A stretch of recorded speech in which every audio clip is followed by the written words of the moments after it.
Thanks for the support as a channel member, James Clements. Remember that thing I did at Barcelona where I got rid of too many of our fringe players and loaned them out and sold them all in the January transfer window, and then we didn't have enough players for the second half of the season? That.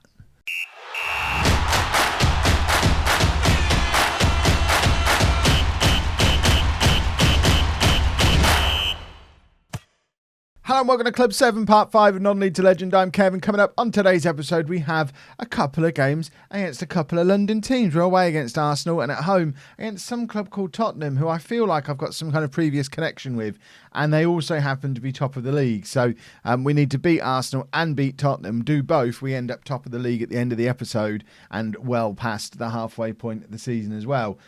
Since you were last with me, things have been going okay. We lost to Manchester City. We did absolutely smash Tottenham 4-0 away from home in the Premier League, which was a very satisfying experience. So hopefully it's that Manchester United team that turns up today rather than that Manchester United team. Like I say, the top of the table is looking acceptable. We've got a game in hand. We're only 2 points behind. West Ham starting to slip away. They're doing a similar role to what Villarreal did in Spain last season. So West Ham, I guess, are going to slowly but surely drift out of contention, despite this guy, Terry Stubbs. I thought he must have been some wonder kid who'd come through, but he's English, 30 years old, never played for England, been at West Ham forever, and just has decided at age 30 he's going to be a good striker. It's weird. It's very, very weird. I don't know what's gone on at West Ham. There's just no way of knowing. And I did mention in the intro as well that we've started to ship some players out, not even necessarily completely deliberately, but a lot of these are players who were starting to get a little bit disruptive because they didn't want to be here. You can see we've still got a few who just aren't getting game time. We're probably going to have to leave the club so they don't disrupt the place, and I need to make sure that I'm keeping the squad big enough, but at the same time not letting too many of our homegrown players go, because this is our Champions League squad, getting smaller and smaller more than anything. So the big, probably surprise one is Ungabezi has gone out on loan to Atletico for the rest of the season, mainly because he wasn't really getting in our team. He only started 5 games in the first half of the season. He wanted more regular football. He wasn't going to get it with us because Vermonti's in his way. And we've got Haman, who can also play in that deep-lying playmaker role in midfield. So with the extra centre-backs we've got, he was the one getting the most interest and he wanted loan time. So rather than risking properly upsetting him, he can go out for Atletico, try and compete to win La Liga, which they are top of at the moment, and come back as a La Liga winner even stronger next season. So that's why he's gone out. Similar sort of logic behind Wolfgang Eschenbacher, who's our third choice right back. He was out on loan at Norwich for the first half of the season.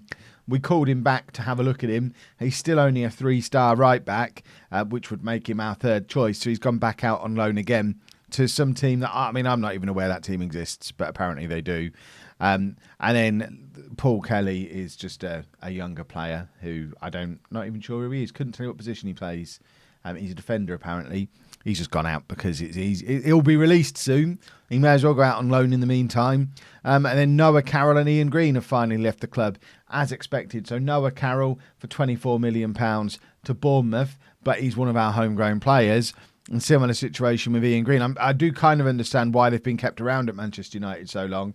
Ian Green's 28, homegrown player, gone to Newcastle. Both of them relatively cheap deals, but they're two fringe players. They're never in a million years going to be regular starters for us, but they were Manchester United players who came through our youth system and could always help fill out a squad, which we don't have as much of now. But with those sales, we do still have a little bit of transfer window left. We've sorted out our wage budget problem. We've got some transfer budgets. There might be a player or two coming in either during this episode or before the next one that you'll get to meet to fill those squad gaps, but they're not homegrown, so we need to be looking down here at our potential youth players who are coming through and getting an idea of who could maybe be taking a step up to fill some of those gaps. Paul Judge is apparently described as a wonder kid, which he's a wonder kid who's only got 3-star potential ability. So I'd kind of disregarded him until I saw the word wonder kid.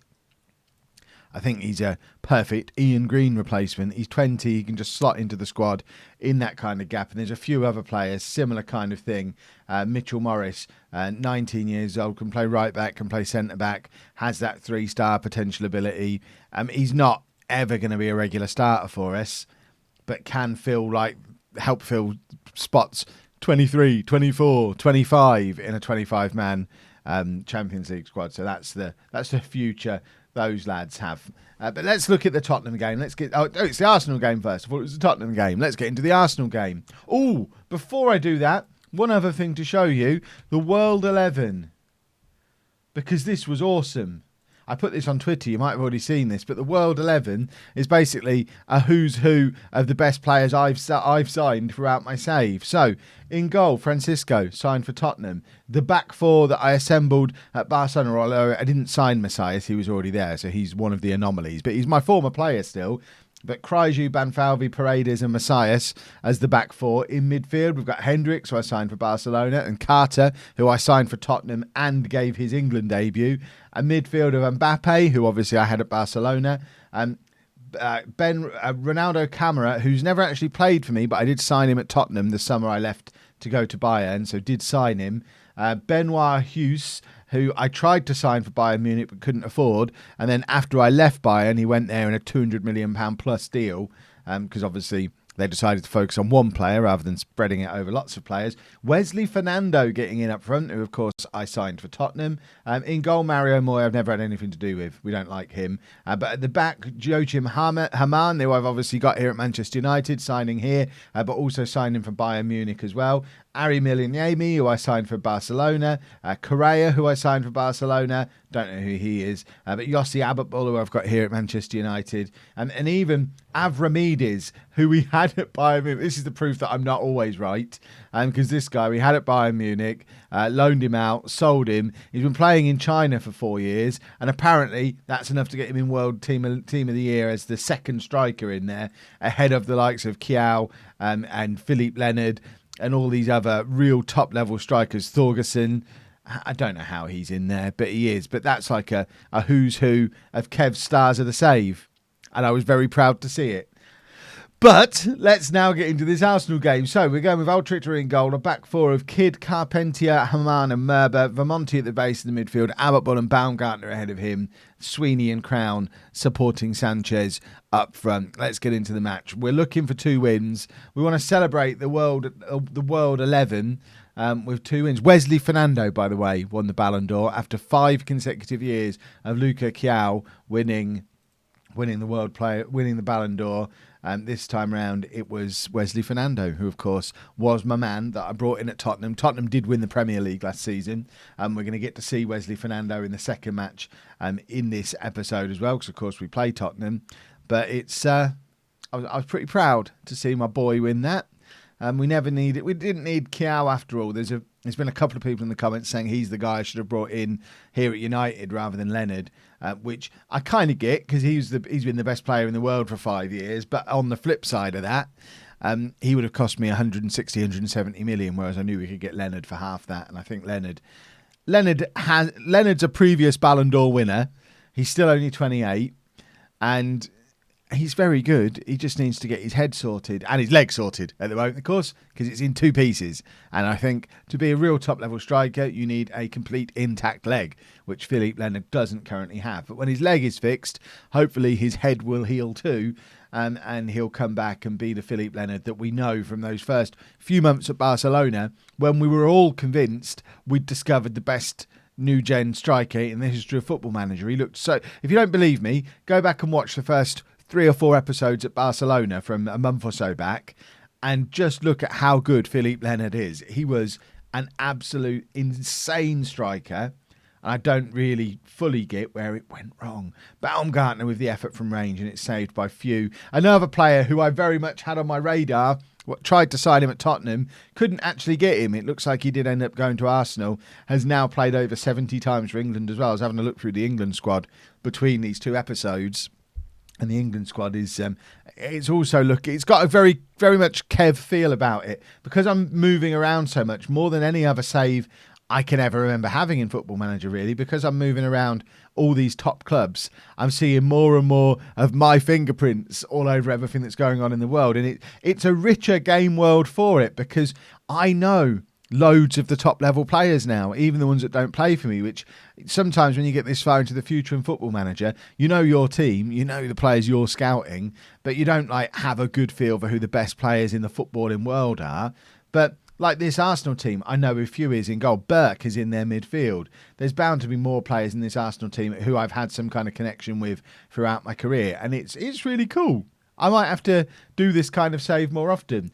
Crown, with his 10th goal of the season, he'll always enjoy a goal against Arsenal, being a Tottenham boy, and puts us 1-0 up on 35 minutes. For a man who's barely been able to get fit this year, for Keith Crown to already be on 10 goals, he must have started fewer than 10 games.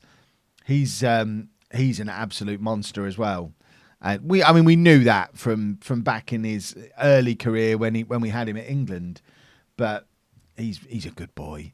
Right, Sanchez with the corner, looking for, I don't even know who he's looking for there. Who's that on the far post? Sweeney ends up picking the ball up and trying to keep the attack going. He's gone past 3 Arsenal defenders here. Cross comes in, Baumgartner's there, falls to Crown, who hits the post, almost doubling his goal tally for the day and pushing us further into the lead, but couldn't quite apply the finish. We're going at half-time, 1-0 up. Don't get complacent, gentlemen. And I'm looking through this Arsenal team to see if there's any more players that I've had any kind of connection with. We've got Van der Hoek down on the bench. Salimi, who I think we had at Bayern Munich as well. I feel like I know this Arroyo guy, but I think I might be confusing him with a striker that I think we had at home last year on FM19. But yeah, there's Kev players all over the place, and it's really, really cool. And that team of the year, I was. You can tell I was happy about it because I've talked about it for 10 minutes and I've tweeted about it, and it was cool. But let's focus on winning this game now, shall we? Burke, who he's like a lesser version of Alex Catamol, because I've now turned up at clubs twice and sold Burke relatively quickly. He's gonna very much be interested in proving me wrong. Keith Crown scored again. I think we're looking. The refs disallowed it. I think I'm not entirely sure what for. It's been disallowed for something Baumgartner did, even though I'm sure it was a Crown goal. Oh, okay, so Keith Crown was pushing another player, or Baumgartner was maybe pushing another player. Crown doesn't care. He's going to grab a goal anyway. And there is number 11 for Keith Crown. Is he wearing the number 6 shirt? How have I never noticed that before? He can't be the number 6, surely. The AI squad numbering in this game leaves a little to be desired. That's lovely work from Keith Crown. Like I say, loves scoring against Arsenal. Are you the number 6, Keith? Of course you are. Why wouldn't you be the number 6? That famous shirt at Manchester United for all of the flying wingers and attacking superstars over the years for them to wear. Why have I brought him on there? We want him to come on for him. And then we've got Rocker who can come on at the back. And that is 2 pretty standard substitutions for us to make, and then we'll make the final one. Paolo's going to feel a little bit hard done by to not be involved because he's been one of our top scorers this season. So Paolo's going to be itching to come on. We've got Humo who can potentially come on as a striker as well. I thought that was Vargas who we had at Tottenham, but it's not. It's some guy called Viegas. So nothing to do with me. He's not one of my boys. Right, Sweeney with the free kick. Carpentier's there, and Allah, who's just come on, does grab the 3rd goal, and this is comfortable now. It's Arsenal 0, Manchester United 3. Arsenal down in 8th place in the Premier League. Not even looking good for a Europa League spot at the moment. So if you remember back to when I was at Tottenham, only 4 years ago, it was Arsenal who we were battling with more than anybody for the Premier League title. I think they won it a couple of times while we were at Tottenham. So Arsenal have had a massive fall during the last 4 or 5 seasons. Big throw from Sweeney. Crown nods it down to Allah, and Arsenal trying to get the ball away. There's still 8-10 minutes or so of this game left. I think we should be relatively comfortable with the lead that we've got in the time that we've got left. But Arsenal knocking the ball around nicely, trying to pretend they're not a team who was stuck down in 8th place. But Keith Crown's tracking back. He's looking for a hat-trick, but he also wants to prove that he's the complete footballer. He's just playing everywhere for us today against Arsenal. I want to see this kind of performance from him against Tottenham in our next game. I wonder if he's going to be as motivated against them as he is against this lot. Crown, again, just battling to keep hold of the ball. fails that time, but the move itself keeps going. Allah again finds Baumgartner. It's Rocker on the overlap. He could cut it back to Crown and let Crown have his hat-trick. It's bobbled around the area like pinball, and it's an own goal, and it's a really, really poor own goal for Arsenal because there wasn't even a huge threat in there. Humo's in there, but he's he's nowhere. Oh dear. Oh, it's not like it's even hit him in the back. He's facing that. It's just hit him in the knee or something, I guess, and bounced into the back of the net. And it puts us 4-0 up. And it feels a little bit harsh on Arsenal. They've not been this bad to deserve a 4-0 defeat. But we're a team in good form. Like you saw on the schedule before, we've beaten top of the table Tottenham 4-0 recently. So we are a team who are starting to play very well, finding some form at a very important stage of the season. Sweeney now trying to make it 5 and really embarrass Arsenal. I think they're already pretty embarrassed. Allah finds Kidd. Kidd, of course, another former Tottenham man, another player who came through the Tottenham youth system. He wasn't able to muster anything up there, but we have beaten Arsenal 4-0. Same again against Tottenham, please. Right, just a couple of changes for the Tottenham game then.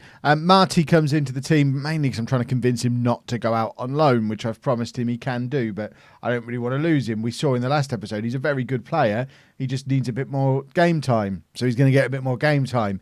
Cristiano Ronaldo coming back in at left back with Kidd dropping down to the bench as well. I'm not really sure which one I like more out of these. Kidd, I'm kind of determined not to have as my first choice because I've written him off in the past and I don't like to be proven wrong. But he's averaging a 7.7, which is, I hear, quite good. Ronaldo, 7.01. But Ronaldo, of course, has an incredible name. So because of that, he does become my favourite. Even though, he's recovering from injury today, so I can claim this is a match fitness thing today. It's actually more of a, I can't have David Kidd as one of our best players because I don't want to handle the I told you so's. Because I told you so. To be fair, I was looking at the England team and Dave Azzopardi, who I replaced Kidd with at Tottenham, younger and has twice as many England caps. So Dave Azzopardi is a better left back than David Kidd, as proven by the fact he's played far more games for England. So I was right about that, but maybe should have given him a little bit more game time, push Sessegnon a little bit further forward. It's fascinating to see how many of this Tottenham team are names I still recognise. João Victor, Philippe. We've got, I know Fernando, of course, still knocking around as well. Who have we got at the back there? Rodriguez, is he one of mine? Not sure. Vance, who we signed and has now scored loads of goals for England.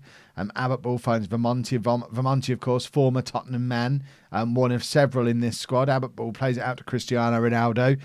Cross comes in, it falls to Marty, and there's your two changes for today combining. It's a cross from Ronaldo, former Tottenham man, Crown, causing all sorts of havoc in the penalty area, and Marty, fresh in the team today, grabbing himself another goal. Ronaldo does well here. Cross comes over, Crown with a flick on, Marty with a pretty simple finish past Francisco in goal for Tottenham. Who else have we got in this Tottenham team? Jair, of course, in at right back. Nick Carter in the middle there. Killian Rott playing as the attacking midfielder, which I was trying to convince you all 5 years ago that Killian Rott was an attacking midfielder. It looks like the convincing has been completed. And it's snowing here at Old Trafford, boys and girls. How lovely and Christmassy. It's the 23rd of January. How lovely and Christmassy. I'm recording this and it's nearly June. How lovely and Christmassy at Old Trafford. Haman plays it out to Merba. Crown back to Merba again. Vermonti to Marty to Crown. Look at this lovely short passing football we're playing, and Merba with the shot, and Francisco manages to push it up and over the bar. But all that does is give us a corner. I know we're not as deadly at these as we have been in the past, but Haman, who's there again, I think he's up to 5 or 6 goals now from these corners. So he's slowly but surely emerging as the guy we aim for at corners. I think he is our best attacking threat from the back. Marty got the ball on the edge of the area, loses out on it, but Monty's there to clean up after him. The snow's coming down heavier now. We need to I hope the undersoil heating's on. Haman plays it to Merba, who's going to look up looking for options, trying to get past João Victor and can't, but does end up getting the ball back. Murba now with the cross. It falls to Sweeney, and what a goal that is from Paul Sweeney. He's hit it very, very hard, and he's done himself a cartwheel in the snow. He's going to hit very cold hands. But actually, his hands would probably be warmer for putting them on the heated pitch than they would be if he hadn't have done. So forget that. He's warming his hands up with a cartwheel. It's a lovely finish, though. Francisco's not able to do anything at all about that. And Sweeney, we didn't get to see him warm his hands up for a second time. Ronaldo's got himself injured, and I think Murba has as well. I think both our fullbacks have just picked up injuries at the same time there. Crown finds Abbottbull, finds Marty now. I want it to go back to Crown. I want Keith Crown to score against Tottenham today. Murba, there's your confirmation that he's injured again. I think we'll just take both the fullbacks off at half-time. So it's a pulled groin for Murba. Probably should he be staying on for another 15 minutes? Should he be making it to half-time? Ronaldo was just recovering from injury. I'm not sure what his knock today is, whether it's related to that or whether it's something different. But I think a pulled groin is probably good reason to take a man off a pitch. And it's a foot injury for Ronaldo, which can't be related. So Kid's going to come on there. Rocker's going to come on there. We're changing both fullbacks on 37 minutes, which I don't think I've ever done that substitution before. But luckily, we have some very good fullbacks around our squad. João Victor's picked up an injury for Tottenham as well. I think Tottenham, I mean, I know they won the league last year, so I can't criticise them too much, but it does seem strange that it's such a familiar-looking Tottenham team. Even Marcos at the back is a player I signed. And this is a team that I put together 5 or 6 seasons ago now, and they've not really advanced from that. Jair, doing some Jair things. Didn't think we'd ever say that again on this series, but there he is, grabbing a goal against his mentor, his hero, his father figure. Good old Jair. He's always wondered why I never came back for him. All of these other former teammates and former players of mine who've moved on and travelled the world with me, and I never went back for Jair. I'm sorry, Jair. And Vargas has just come on for Tottenham, another one of my former players. Kameli's come on as well, another one of my former players. It's a very, very, very familiar-looking Tottenham team. Right, we've only got one substitution left to make, haven't we? And it's Keith Crown who's tiring, so Paolo can come on for him. And I think we're just going to ask for a little bit of creativity. We've not really done much in this second half. It was a good first half performance, but Tottenham definitely forcing themselves back into the game in this second half. So it would be very nice for us to just conjure up a third goal from somewhere to put this out of harm's way, put it beyond doubt. Carpentier forward to Vermonti.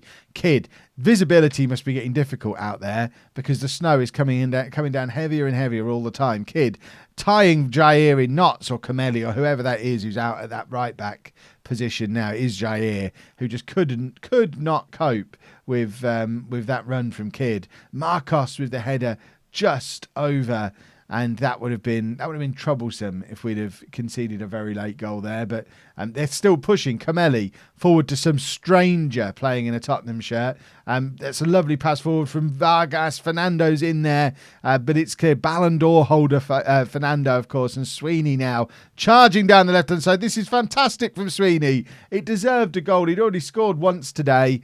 Couldn't quite turn that one into the back of the net.